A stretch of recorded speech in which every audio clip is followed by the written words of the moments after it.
deaths since the onset of the pandemic. As you can see from this slide, we see an aggressive increase in our cases week over week. For the week ending November 18, we averaged 118 new cases per day. Compare that to the prior week, November 11th, when we averaged 95 new cases per day. And at the beginning of the month, the week ending November 4th, we averaged 73 new cases per day.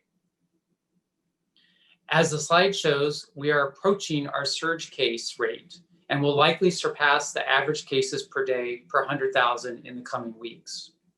Right now, we are hovering just below 13 cases per day per 100,000 people per day. And while this is still lower than the national and state average, we are at a critical moment. We cannot let the virus get so far ahead of us, or we will never catch up. As expected, an increase in hospitalizations has followed this increase in cases, as we saw in the spring surge shown on the far right in cases on the slide, and the summer surge shown in the middle. Indeed, for this third surge, we have doubled our COVID hospitalizations since the end of October. And while our hospitalizations remain low compared to other jurisdictions, at just 54 people in the hospital today, this increasing trend remains of concern. Right now, we still have enough room in our hospitals to care for patients with COVID-19. But as we have seen across the nation, in the state, and as we saw in our earlier surges, this can change very quickly. Our systems could become overwhelmed with patients. If that happens, simply put, and tragically, more people will die. Let's do everything we can this winter, this holiday season, to prevent this scenario. Next slide, please. Today, the state kept San Francisco in the red tier of the reopening blueprint. We remain just one tier down from the most restrictive tier of purple, which triggers rollbacks of additional activities and abiding by the state's and requires abiding by the state's limited stay-at-home order. As this slide shows, we are fast approaching the case count to be reassigned to the purple tier. Tier reassignments may occur any day of the week and may occur more than once a week when the Department of Public Health, the California Department of Public Health, determines immediate action is needed. We expect to be placed in that more restrictive purple tier sometime soon, perhaps later this week. Now, I want to focus a few remarks on testing. As we are as prepared as we can be for this ongoing surge, and we have taken actions to try to slow the spread of the virus. But we need everyone in San Francisco to recommit to protecting themselves, their loved ones, and our community. And part of that is our collective use of city resources to fight the spread of the virus. We have a robust testing system across the city. And indeed, San Francisco is leading jurisdictions in the number of tests performed per day. For instance, just last week, we hit a day where we did 9,000 COVID-19 tests across the city, and we are averaging over 6,000 tests a day. Unfortunately, the number of tests coming back positive in the last 4 weeks has increased by 265%.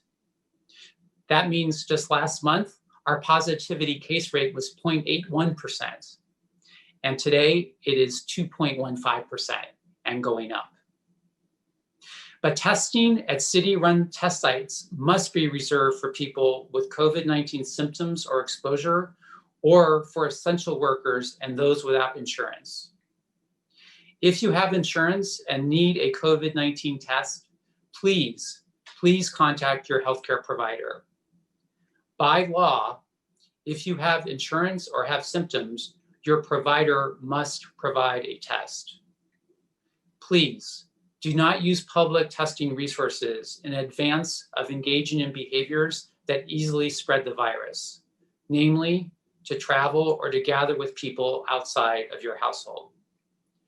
We must ensure that testing is available for those who need it most, for those who are sick, those who have had a high-risk exposure, and those who have no other testing options.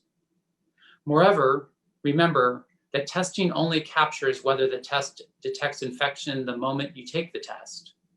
A negative COVID test is simply not a ticket to freely socialize without precautions. A negative COVID test is not a ticket to mingle with extended family and friends outside your immediate household. The main reason is that a test gives information about the level of the virus at one point in time. A person could be infected but not have enough virus yet for it to be registered on a test. Or a person may become infected in the hours or days after taking a test. A test should be used to indicate that you need medical care, need to isolate. Again, not as a free ticket to act like COVID does not exist this holiday season and to let down our guard. This is a once-in-a-century pandemic. This is not the time to throw caution to the wind. This holiday season, indeed, will be like no other. And it is so tempting for us to see our loved ones and to gather with our friends. But we simply must stay at home. Stay home and celebrate Thanksgiving with the people that we already live with. Please do not gather with people from other households, especially indoors. The choices we make this week will determine what the remainder of the holiday season will look like. It will determine whether the winter ahead of us will be filled with more hospitalizations, cases, and unfortunately death, or if we are able to beat back this third surge.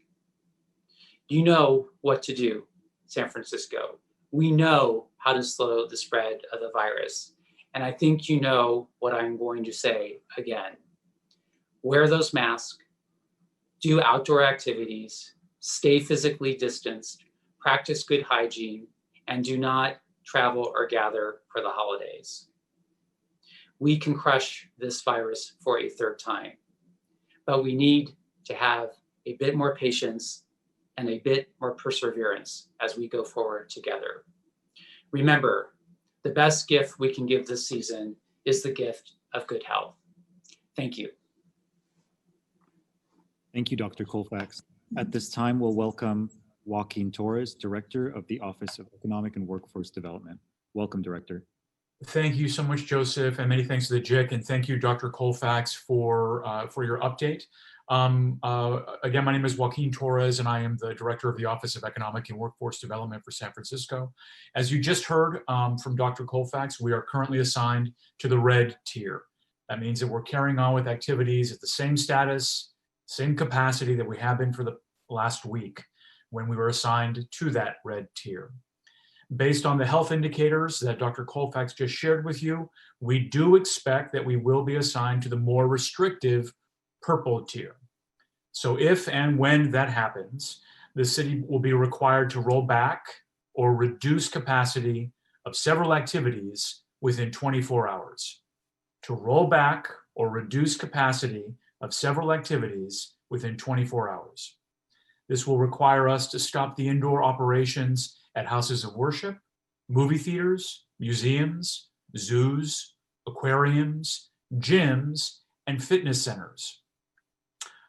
We will also need to reduce all retail, except grocery stores, from 50% to 25% capacity, and we will need to close outdoor Ferris wheels, carousels, and amusement park style trains. At the same time, within or around 48 hours of being assigned to the purple tier, we're going to have to comply with the state's limited stay-at-home order that curtails gatherings and non-essential business activities after 10 p.m.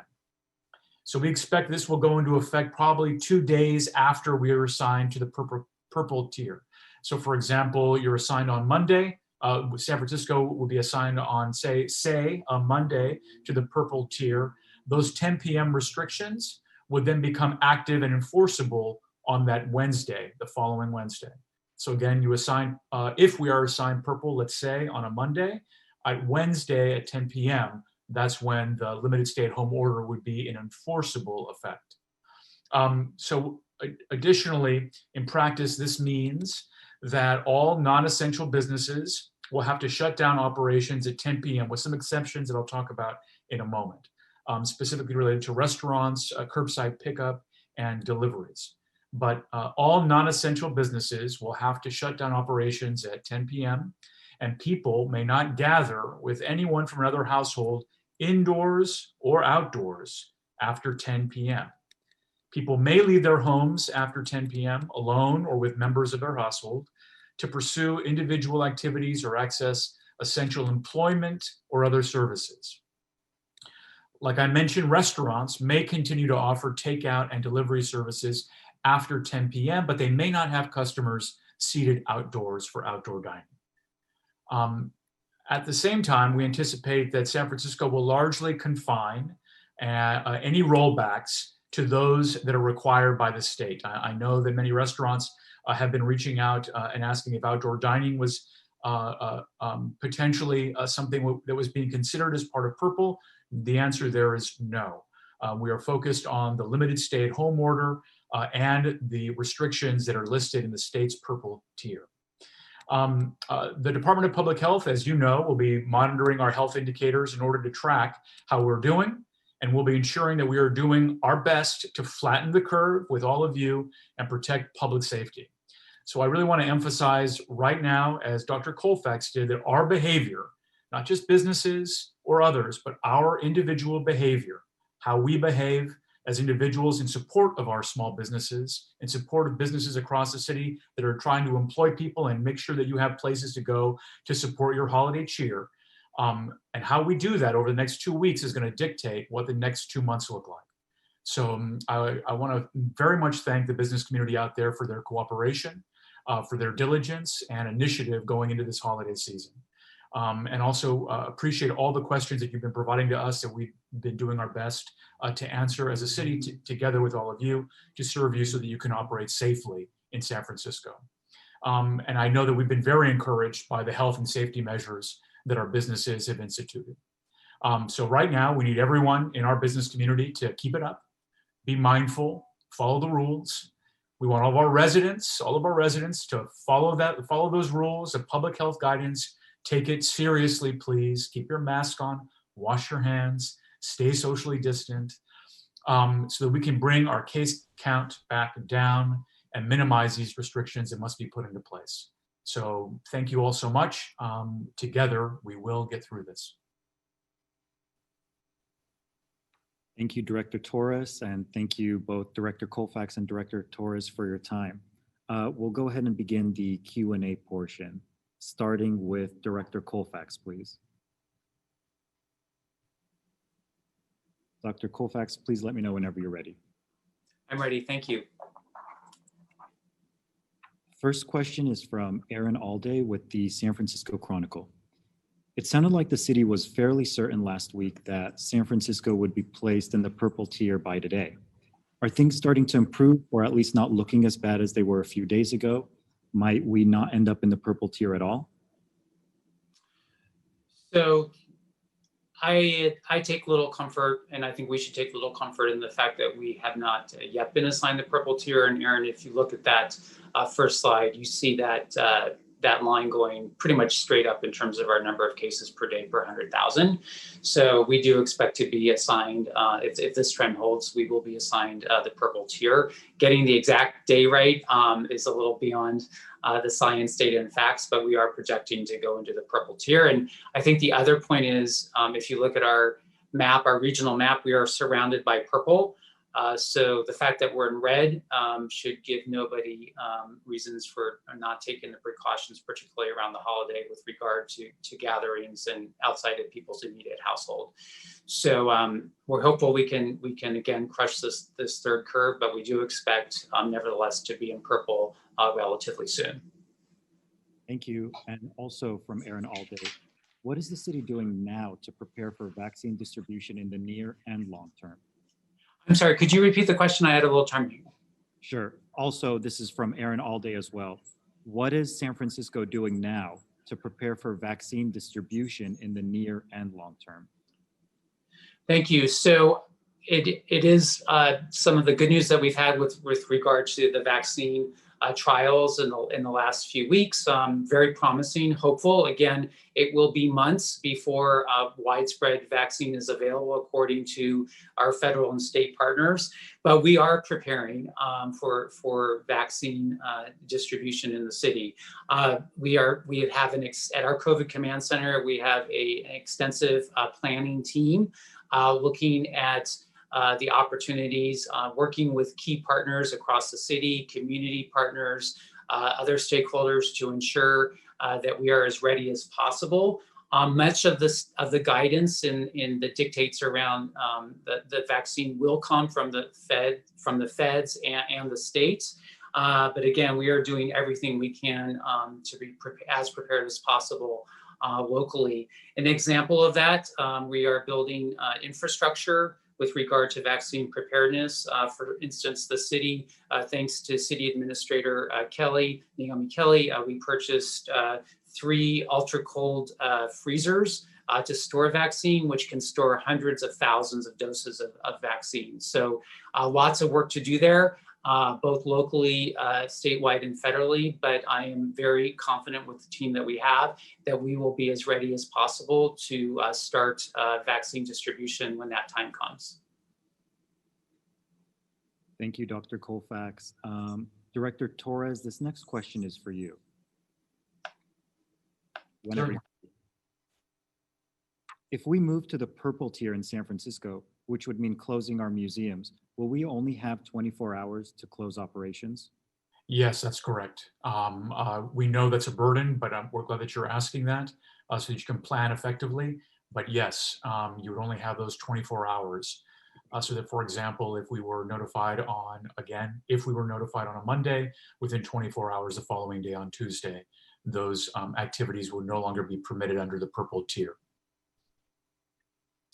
Thank you, Director Torres. At this time, that concludes the Q&A portion for today. Thank you both directors for your time. Any remaining questions, please feel free to respond to dempress@sfgov.org. That concludes today's press conference. Thank you. Thank you.